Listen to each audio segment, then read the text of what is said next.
You're watching One on One. We're talking with Hollywood star Adrien Brody. Your performances started at the age of 13 with an off-Broadway play, and you were in a television movie. What do you recall of those early times trying to get that big break?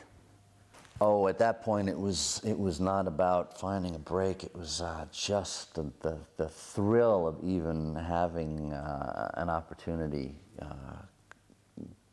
like that, of going off. In the case of the film, was to go to Nebraska, and was hanging out with these, wild young guys from Nebraska, and riding a horse and learning about all kinds of things, and trying chewing tobacco, and just the experience was so it enriched my life so much, and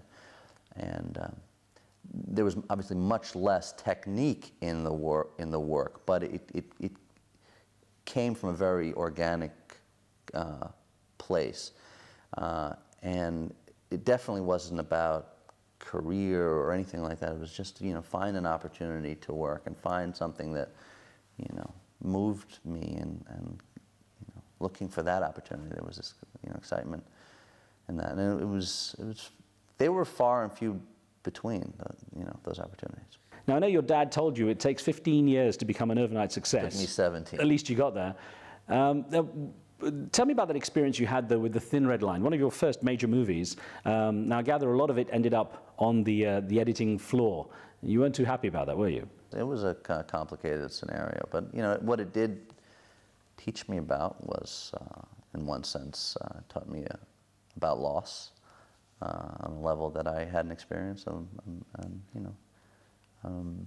I had invested a great deal of my life into that. It was a 6-month shoot in the rainforest. And at what point did things turn? At what point did you realize that actually you had much more say in your career? Was there that kind of turning point? Well, I don't feel you can ever be presumed to be sure that a choice or a role or something will have a specific outcome. I don't think you're ever at a place to do that. I am fortunately in a place where it really wouldn't pay to cut me out of the movie. You won the Oscar for Best Actor for The Pianist in 2002, and actually French César, the only American actor to do so. And you were the youngest Oscar winner in Hollywood, so that must have given you some kind of armor, surely. I guess.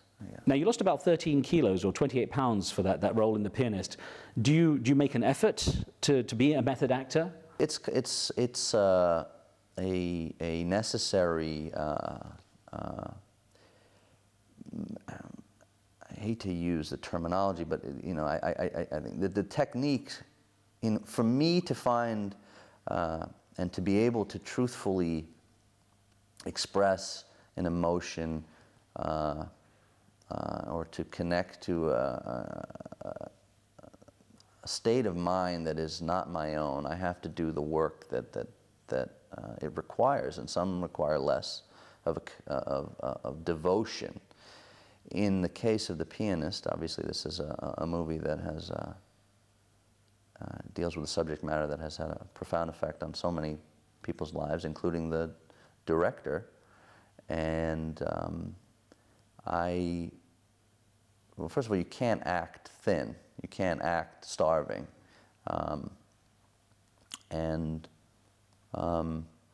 In order to feel that level of sincerity and connectedness to it, I didn't really have an option. It wasn't anything more than that. It was that I had to connect to that, and also a sense of isolation and deprivation, and just experiencing on a very small level can help my own mind grasp the enormity of what so many people experience. And I think that's what was so beautiful about the film, is it isolated one human being's experience in such a profoundly tragic time in our history, that so many human beings experienced similar hardship and loss, and that requires me to do the homework and me to do what I can do. No! No! No! Don't shoot! I'm Polish! Please! Oh, I'm Polish! Come out with your hands Please, up! I beg of you! Don't shoot! Don't shoot, I beg you! I'm Polish, I'm Polish. Come down! Please. I'm Polish. Please. He's Polish. It gave me such a sense of appreciation for the basic things that I and most people, I think, have a tendency to overlook. And a number of roles have done that, but none quite like that, when we forget that just the privilege of having food when we're hungry, or a roof over our head, or mental sanity, and all the things that you can be deprived of. Was it that role, the role of the pianist, that challenged you the most, or was there something else that really did test you? I think the dilemma with subject matter like the pianist is that it's so profoundly saddening that sadness lingers, because you really realize what exists in this world, and you have to consider that. And you know, I think there are other aspects of other roles that were incredibly difficult to connect to, but none on that level, and none that required such a change from you know, my life. Is there anyone you've looked up to as a mentor in the industry? Is there anyone who, you know, has been a guide for you in the film business? Well, I mean, there are actors who I have a great deal of admiration for, and there are young actors who I admire, and you know, I think I grew up watching films of the '70s and great actors like, you know, De Niro, And music's been a fairly big part of your life. Tell me about the hip hop.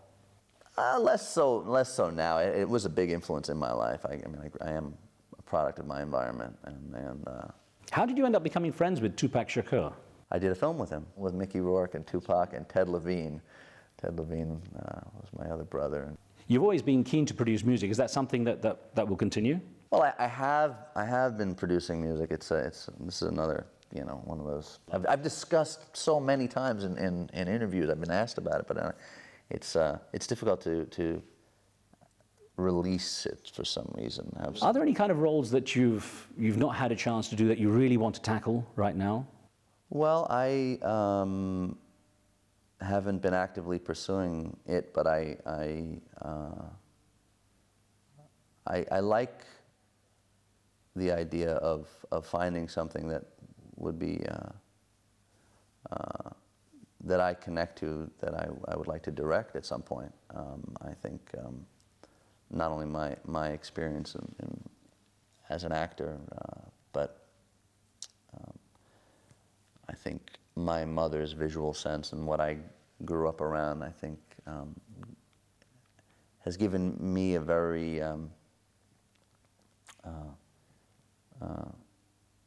distinct way of seeing imagery as well. And you know, you grow up kind of discussing and seeing what is in the image beyond the image, the way a shadow appears as something else, and the way you know, the significance that is often overlooked. I think in a visual medium like film, it applies. And so I think if I can find something that inspires me and focus enough on it, I would like to apply that perspective. I can also apply my musical sense, which is another, I think, outlet for, you know, my music is kind of it's not hip hop, but it is rooted in a kind of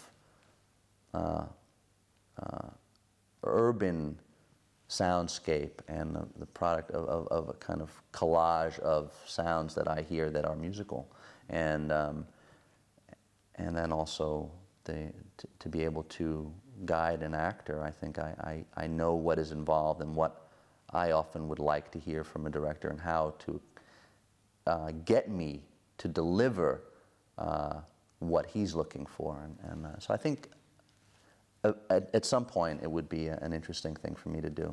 It's always difficult asking a young person who's achieved a fair amount in their life already what they'd like to regard as their legacy, but indulge me and tell me how you'd like to be remembered. I don't know. I mean, hopefully I will, you know, maintain my integrity and you know, continue to find things that are, you know, inspirational to me and hopefully others. And I don't know. I don't give it much thought. Well, Adrien Brody, I wish you a long and productive life. Thank you.